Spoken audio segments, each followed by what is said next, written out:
నువ్వు ప్రార్థన చేయి. నువ్వు ప్రార్థన చేయాల్సిందే. ప్రార్థన చేయకుండా, వాక్యము చదివి ధ్యానించకుండా ఏ క్రైస్తవుడు అని అనబడుతున్నారో వారు క్రైస్తవులు కానే కాదు.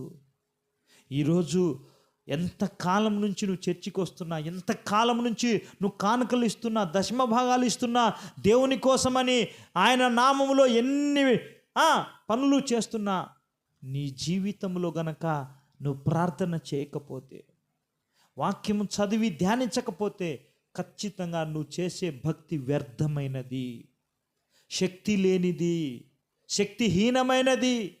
కాబట్టి ప్రియమైన సహోదర సహోదరి, ప్రార్థన చేయి, వాక్యం చదువు, వాక్యం ధ్యానించు.